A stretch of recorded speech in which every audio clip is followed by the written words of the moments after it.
او بیعت نکرد و آن کس که بیعت نمی کند خود مدعی است. به خدا یکی از شما بود که اینک یاری خواست. ما از درک مقصود عاجزیم. جز خود او چه کسی میداند که چرا؟ آیا ممکن است هرگز نفهمیم و ندانیم؟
عاقل اینک میرسد. کجا عبدالله؟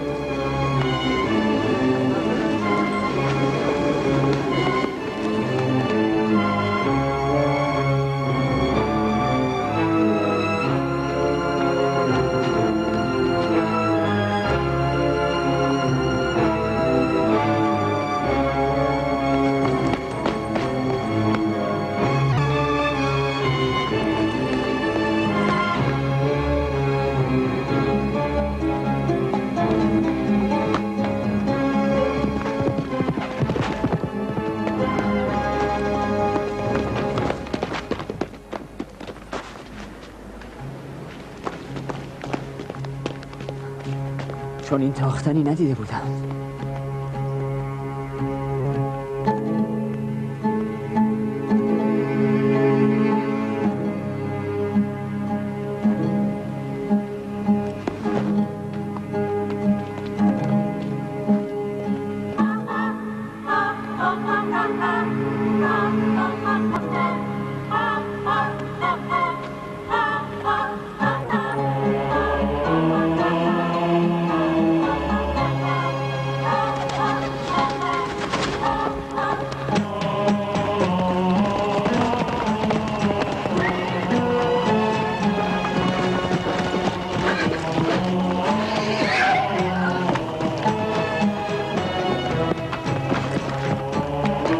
که قفل از دکان بر نداشتیم.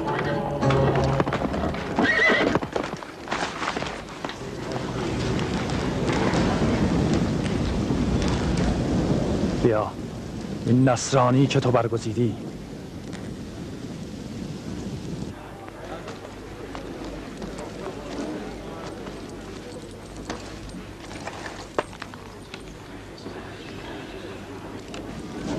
او زنده نمیماند.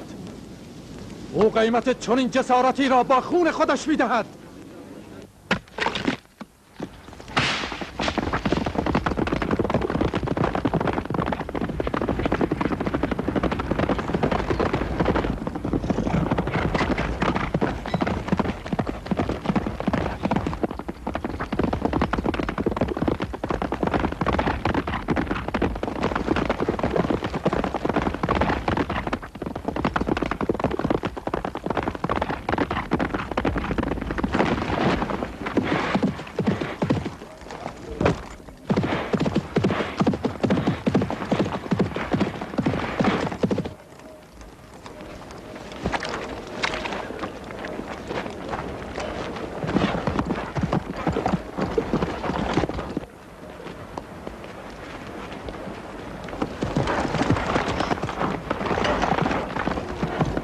راه کوفه از کدام طرف است؟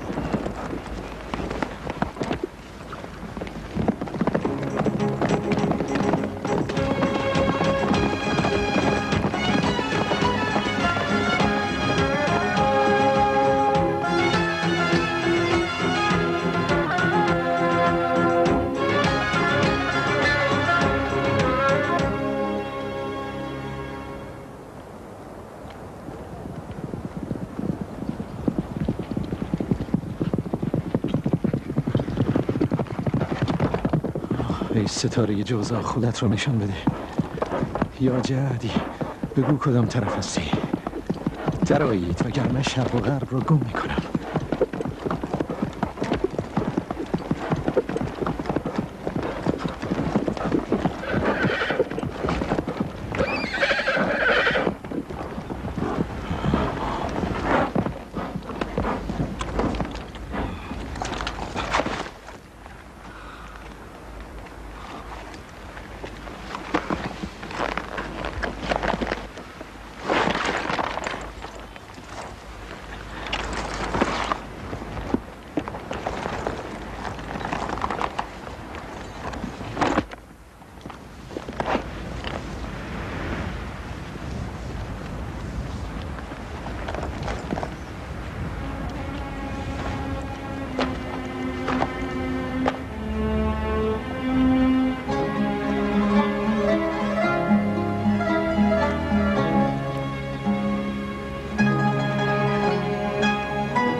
بله حیوان، به آب رسیدیم. بو بکش. خب کدام طرف؟ سر جای بید جلکینش رو بگید. شما حرامی ها روز و شب نمیشناسید؟ شتردوز را ببین که به من میگوید حرامی. حرامی رو ببین که به من میگوید شتردوست. نیستی؟ من مسافر راه کوفم، پی آب میگردم. اگر راست گفته باشی راست گفتم. دلیل بیاور. تو که شتردوزم خواندی، دلیل بیاور. آیا این محرم نیست که در آن جنگیدن و اسلحه برداشتن حرام است؟ ما در بیابانی ما روز و سال نمیدانیم. اکنون چه روز یا چه شبی است؟ آنچه گذشت نهم بود و چون تیغ آفتاب بزند 10مین روز محرم است. این شبی بود که من باید در چهره عروسم مینگریستم، در ماهی که نباید خونی در آن ریخته شود.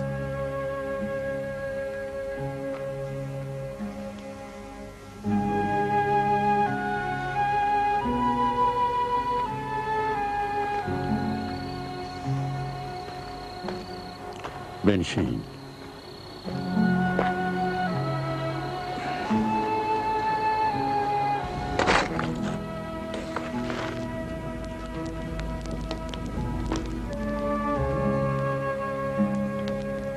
حیوان تشنه است. خشکش کن.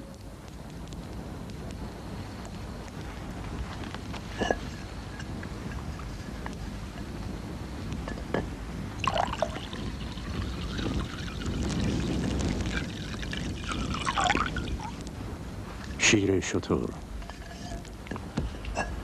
قوت غالب ما همین است.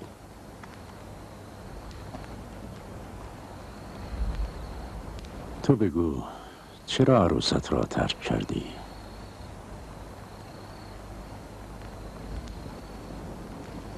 پایم بشکند اگر او را ترک کرده باشم. راحله چون نافه مشک معطر است. در بادی عطر گلهای ایران می پراکند اگر او از آن بگذرد. پس ترک عقل گفته ای.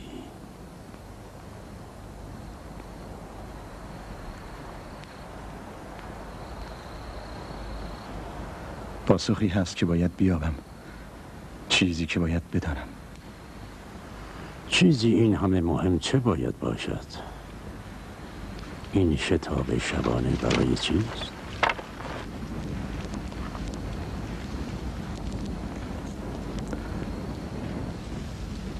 من در پی حسین ابن علی هستم. جواب سوال تو نزد اوست؟ او میداند. پس تو در تاریکی دنبال حقیقت میگردی. اگر حالا نروم شاید هرگز نبینمش.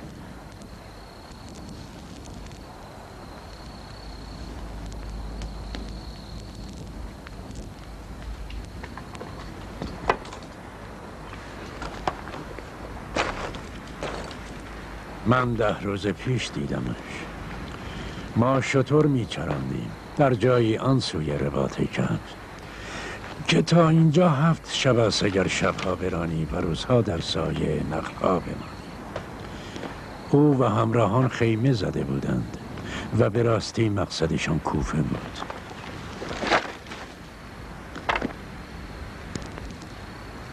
من پیاله شیر شتر به او دادم.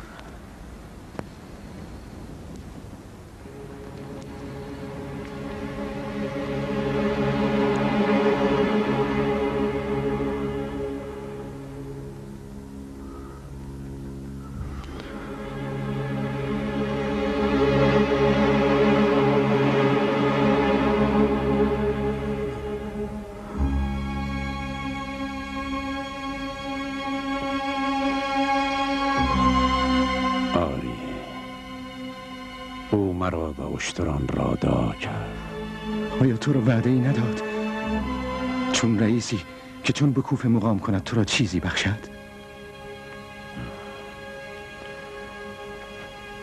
او با ما نماز خواند. من به او گفتم هنوز ظلم بسیار است و او به تلخی لبخند زد. او با من ودایی غریب کرد، چنان که گویی باز آمدنی در پی نبود.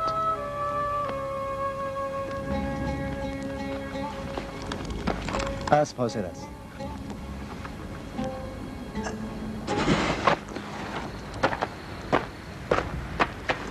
راه کوفه را نشانم بده. چگونه راهی را نشان بدهم که با یک حرکت رمل ناپدید می شود؟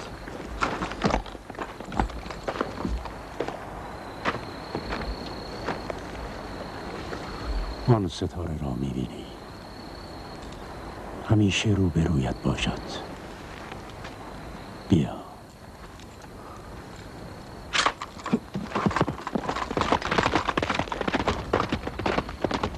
اگر حسین ابن علی را دیدی بگو شیر اشتران زیاد شده.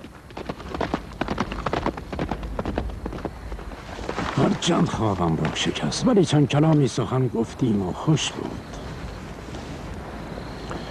تو از عطر گلهای ایران چه می‌دانی؟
برخیز ای ملعون. برخیز ای نمک به حرام، برخیز! برخیز ای اجل رسیده!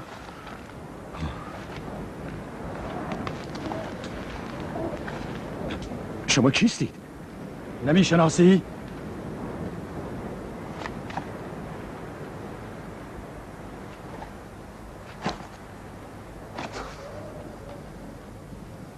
آیا روزگاری است که پاکترین دختر عرب را بی حرمت کنند و بگریزند و از انتقام در امان بمانند؟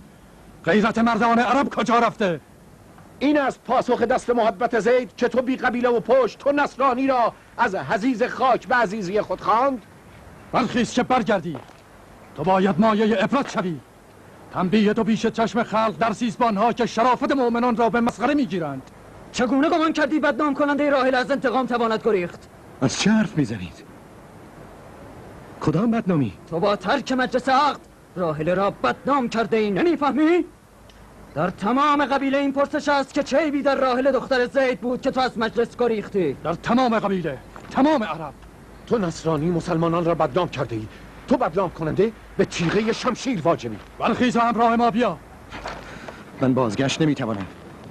من به خود نیامدم که به خود برگردم. ما سوگند خورده ایم که با تو برمیگردیم یا با سر تو. سوار باش و بیا، یا برخیز و بجنگ. بجنگ! من به روی برادران راحل دست دراز نمی کنم. تو جز دست درازی چه میکنی؟ تیغ بکش! میجنگی یا نه؟ ما سوگند خورده ایم که تو برمیگردی یا در جنگ شرافتی میمیری. بجنگ! حمله کن! من وادارت میکنم، بجنگ! آیا اکنون محرم نیست که خون ریزی حرام است؟ خون ریزی بران که بی حرمت شده از هر حلال واجبتر. من به روی عزیزترین کسانم دست دراز نمی کنم. تو ترسویی، ترسو. این صفت را بر بی همیتی و نامردی علاوه کن. من یتیمی همه عمر کار کردم در کار سنگ و آسیابانی. مرا مترسانید از شجاعتتان. این نخستین بار نیست که در محاصره‌ام. من هرگز از شمشیر غافل نبودم. مرا بر من انگیزید که با شما شمشیر به شمشیر روبرو شوم که شما از همه اهل جهان بر من عزیزترینید و به جان خودم سوگند که چون شمشیر بکشم یک تن از شما زنده نمیمانید.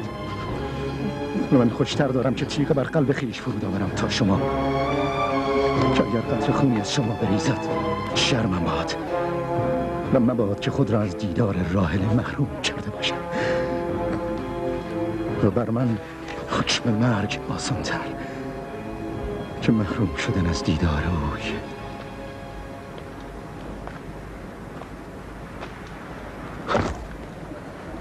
پس پاسخی بده که دل ما بدان بیاساید و آن سرشکستگی که نزد عرب داریم از میان برخیزد. عرب ما را به طعنه میخندد و نگاه در نگاه دشمن و دوست نمیتواند کرد. آیا تو نبودی که 37 بار به خواستگاری راحله آمدی و هر بار که نشنیدی رفتی و بازگشتی؟ به خدا قسم که این من بودم و اگر 1000 بار دیگر نیز نه میشنیدم باز میگشتم و اگر دیوار میبستید نقد میزدم، اگر از در میراندید از دریچه و بام میآمدم. جان را بهایی نیست بستانید. به خدایی که دانای آسمان و زمین است، من راحله را از جان دوست‌تر دارم.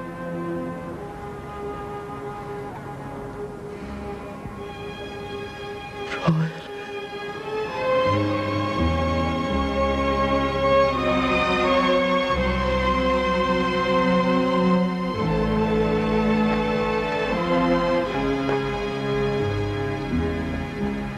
بگو عبدالله، از من چه بدی ظاهر شد که سزاوار این جفا شدم؟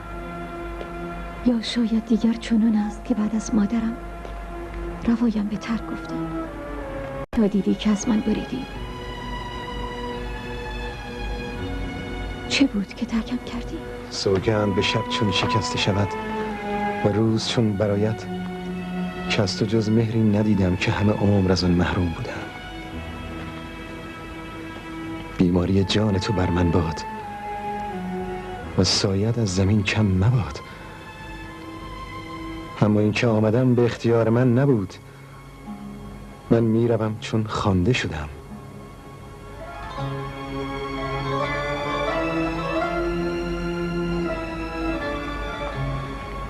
حرف بزن عبدالله، بگو کجا خوانده شده ای؟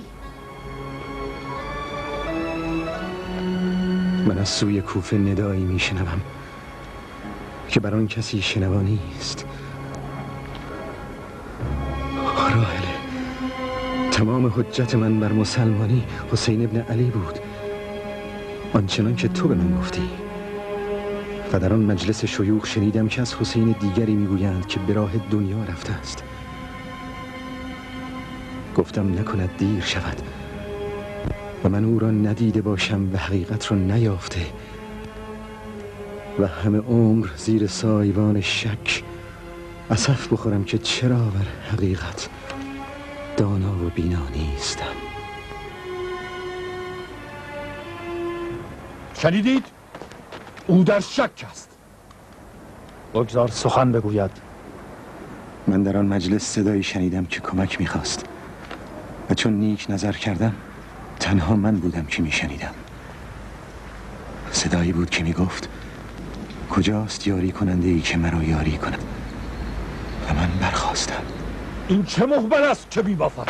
آرام بگیر. این بین همان صدایی بود که در خواب نیز مرا میخواند و اسود آهنگر را و 2 تن دیگر را که باز نشناختمشان. تا من پای از شک خیش بردارم اسود آهنگر منزلها پیشتر از من حسین ابن علی را جسته بود. یا وگو! اینها که تو میگویی گزافه است و نه چاره بدنامی راحله. دست بکش طاهر. نام یا بدنامی من چه جایی دارد؟ بگذار آمده به راهی که باید برود. و تو حتی مشک آبی نداری و دیناری تا گرد نانی بخری. برو عبدالله، اما نه چون این دست خالی. بیا.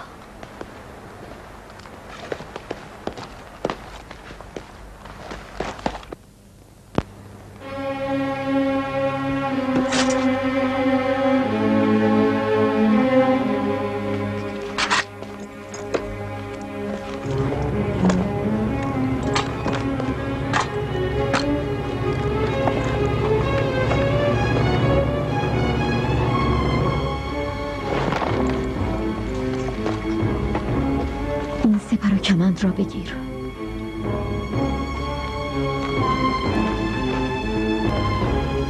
نان است با چند سکه.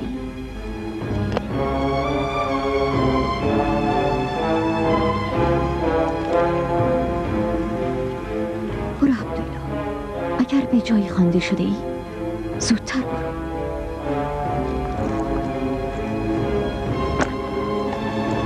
تو چرا نگهش داشته ای؟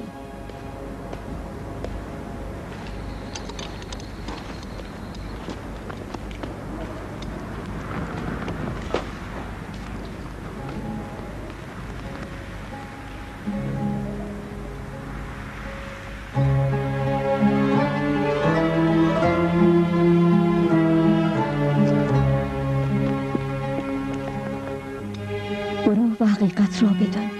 با یقین برگرد یا انکار.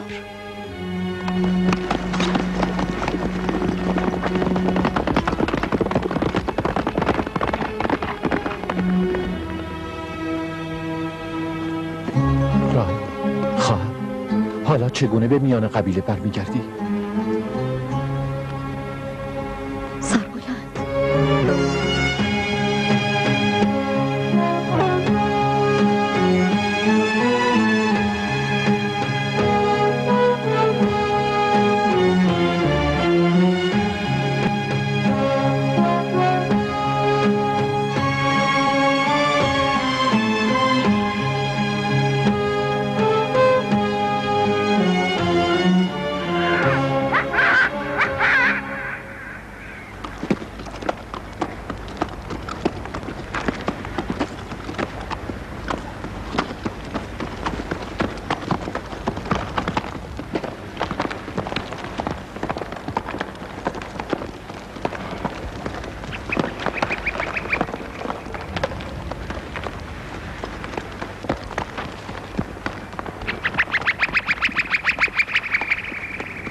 باید دانسته باشی که اکنون کجا هستی. به خدا قسم که اینان بتان فرو افتادند. بتان جاهلی که بر خاک افتادند و گذرنده ای نمی گذرد مگر آن که بر آنان پاره سنگی بیفته.